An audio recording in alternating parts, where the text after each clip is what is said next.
Hello friends, welcome back to my channel. तो आज के इस वीडियो में हम लोग एक्सेलरेशन को डिस्कस करने वाले हैं। आज से पहले हम लोगों ने motion, speed, velocity, scalars, vectors, distance और डिस्प्लेसमेंट को डिस्कस कर लिया है। एक्सेलरेशन हमारा ये लास्ट सेकंड टॉपिक है। इसके बाद ग्राफिकल रिप्रेजेंटेशन है और हम 9th क्लास की फिजिक्स का पहला यूनिट कवर कर लेंगे जो कि मोशन है।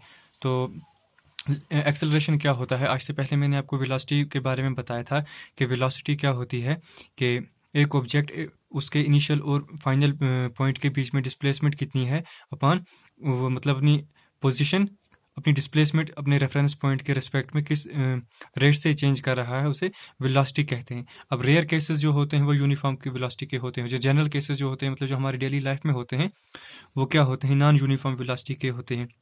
मतलब उसमें क्या होता है कि एक ऑब्जेक्ट जो है वो अपने अनइक्वल डिस्टेंसेस जो है वो इक्वल इंटरवल्स ऑफ टाइम में कवर करता है। तो उस केस में क्या होता है, मतलब वो यूनिफॉर्म वेलोसिटी कहलाती है। अब एक्सेलरेशन का क्या मतलब होता है कि rate of change of velocity of an object with respect to time throughout the journey. मतलब अगर एक ऑब्जेक्ट ने यहाँ से यहाँ तक ट्रेवल किया है कुछ वेलोसिटी के साथ, मगर वो क्या थी? नॉन यूनिफॉर्म वेलोसिटी थी। तो उसकी रेट, किस रेट से वो चेंज हो रहा था, उसकी जो मेजरमेंट है वो किससे देखी जाती है? एक्सेलरेशन से देखी जाती है। तो मान लीजिए अगर इसके इनिशियल पॉइंट पे वेलोसिटी u थी और उसके फाइनल पॉइंट पे वेलोसिटी v थी, तो ये इसकी इनिशियल वेलोसिटी है, ये इसकी फाइनल वेलोसिटी है। तो वेलोसिटी क्या है? वेक्टर क्वांटिटीज हैं। तो अगर ये वेक्टर क्वांटिटी है तो एक्सेलरेशन भी क्या होगी? वेक्टर क्वांटिटी होगी। मतलब इसकी भी डायरेक्शन होगी। तो डायरेक्शन क्या होगी? Along the direction of velocity. ठीक है। तो अगर हमें इसकी फिर अगर एक्सेलरेशन को हमें डिफाइन करना है तो रेट ऑफ चेंज, मैंने पिछली बार भी रेट के बारे में बता दिया है कि रेट का क्या मतलब होता है कि कोई ऑब्जेक्ट अपनी क्वांटिटी में कितना चेंज ला रहा है कितने टाइम के साथ। तो अगर इसमें चेंज देखेंगे एक्सेलरेशन किसके बराबर आ जाएगा? तो एक्सेलरेशन जो है वो हमारा बराबर आ जाएगा, क्योंकि हमारी फाइनल वेलोसिटी क्या है? v minus you upon time. तो इसका यूनिट क्या होगा? ये भी मीटर पर सेकंड है, ये भी मीटर पर सेकंड है, तो ये आ जाएगा मीटर पर सेकंड। और टाइम का क्या होता है? सेकंड यूनिट है ना। तो अब इसका यूनिट क्या हो जाएगा? तो इसको क्या कहेंगे? Delta v। तो ये क्या होता है? चेंज होता है। तो टाइम अपॉन टाइम, तो इसका यूनिट क्या आ जाएगा? ये सेकंड और ये सेकंड मिलके सेकंड स्क्वायर बन जाएंगे, मतलब ये मीटर पर सेकंड स्क्वायर। ये क्या होता है? इसका फार्मूला होता है। अब अगर इसकी एग्जांपल देखेंगे तो सपोज हमारा कोई ऑब्जेक्ट था, ये इसी ऑब्जेक्ट की हम लोग बात कर लेते हैं।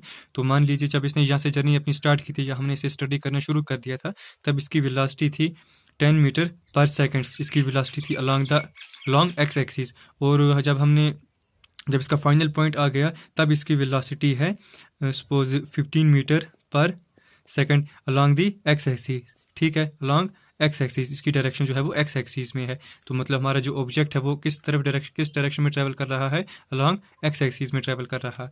तो हमें इसकी अगर एक्सेलरेशन को मेजर करना है तो एक्सेलरेशन किसके बराबर आ जाएगा? मान लीजिए इसने यहाँ से यहाँ तक आने में कितने टाइम लिया? 5 सेकंड्स का टाइम लिया, 5 सेकंड्स का टाइम लिया।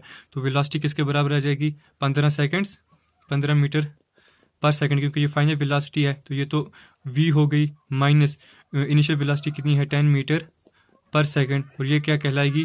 u कहलाएगी अपॉन टाइम। इसने कितना टाइम इसने कितना कंज्यूम किया है इसे कवर करने के लिए? 5 सेकंड्स। तो बचा डिफरेंस कितना है? 5 मीटर पर सेकंड्स अपॉन टाइम 5 सेकंड्स। 5 से 5 खत्म, तो 1 मीटर पर सेकंड स्क्वायर जो है ये इसकी एक्सेलरेशन निकल कर आ जाएगी। अब एक्सेलरेशन का मतलब आपको समझ में आ गया। अब ग्राफिकल रिप्रेजेंटेशन के बारे में अगर देखेंगे तो मैं ग्राफिकल रिप्रेजेंटेशन को भी आज ही डिस्कस कर लेता हूँ, उसे भी आज ही खत्म कर देता हूँ।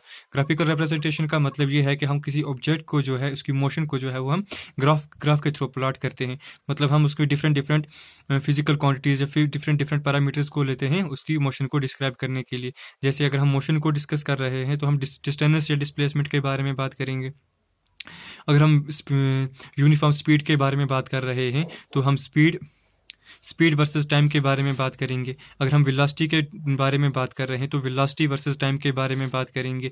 तो एक्सेलरेशन के बारे में भी बात करेंगे तो किसके टर्म्स में आ जाएगा? Velocity versus time. तो एक्चुअल में अगर देखेंगे तो वेलोसिटी वर्सेस टाइम जो ग्राफ निकल कर आता है, चाहे वो ऐसे हो यूनिफॉर्म वेलोसिटी का हो, चाहे वो टेढ़ा मेढ़ा हो इस तरह से, चाहे इस तरह का हो। तो ये जो ग्राफ होगा ये किस चीज़ को रिप्रेजेंट करेगा, ये रिप्रेजेंट करेगा हमारी एक्सेलरेशन को, ठीक है। अगर वेलोसिटी के केस में वेलोसिटी वर्सेस टाइम, ये जो वेलोसिटी है, ये वेलोसिटी वर्सेस टाइम का जो हम ग्राफ देखते हैं, वेलोसिटी वर्सेस टाइम का ग्राफ देखते हैं, तो ये हो गई वेलोसिटी और ये हो गया टाइम। तो बीच में जो कर्व हमारी बनी है, चाहे ये वाली हो, चाहे ये कोई सी भी हो, तो ये किस चीज़ को रिप्रेजेंट करती है, ये हमारी एक्सेलरेशन को रिप्रेजेंट करती है। तो सेम अगर हम लोग ऐसे डिस्टेंस वर्सेस टाइम का ग्राफ देखेंगे, चाहे वो इस तरह से हो, चाहे वो ऐसे हो, या चाहे इस तरह से हो, तो ये ग्राफ डिस्टेंस अपॉन डिस्प्लेसमेंट। तो हमने स्पीड के बारे में पढ़ा था, स्पीड क्या होती है, distance by time, rate of change of distance with respect to time.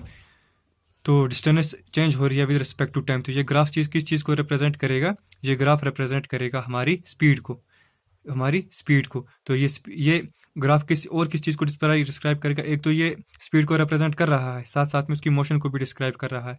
अगर इस तरह का ग्राफ आ रहा है हमारे ऑब्जेक्ट की मोशन का, तो वो यूनिफॉर्म मोशन कहलाएगा, और अगर इस तरह का या इस तरह का आ रहा है तो वो नॉन यूनिफॉर्म मोशन कहलाएगा या नॉन यूनिफॉर्म स्पीड कहलाएगा। तो सेम अगर डिस्प्लेसमेंट के बारे में बात करेंगे तो यूनिफॉर्म डिस्प्लेसमेंट और नॉन यूनिफॉर्म डिस्प्लेसमेंट कहलाएगी, ठीक है। तो आज के इस टॉपिक के साथ, मतलब एक्सेलरेशन के साथ और ग्राफिकल रिप्रेजेंटेशन के साथ हम लोगों ने मोशन चैप्टर को, 9th क्लास के मोशन चैप्टर को हमने ख़त्म कर लिया है। मोशन जो हमारा चैप्टर था वो पूरा ख़त्म हो गया है। अब प्लीज़ आप ये फीडबैक दो कि आपको ये मतलब कैसा लगा, कुछ चेंज लाने हैं इसमें, मतलब स्लो पढ़ा रहा हूँ या तेज़ पढ़ा रहा हूँ, या मतलब पढ़ाने का कुछ चेंज लाने हैं कुछ पढ़ाने में, तो प्लीज़ जब जैसा आप फीडबैक दोगे, जैसा आप रेस्पॉन्स दोगे, तो उसी हिसाब से हम चेंज लाएंगे। Thank you so much for watching, और अगर आपको ये वीडियो अच्छा लगा है तो हमारे चैनल को सब्सक्राइब कर दें। Thank you so much.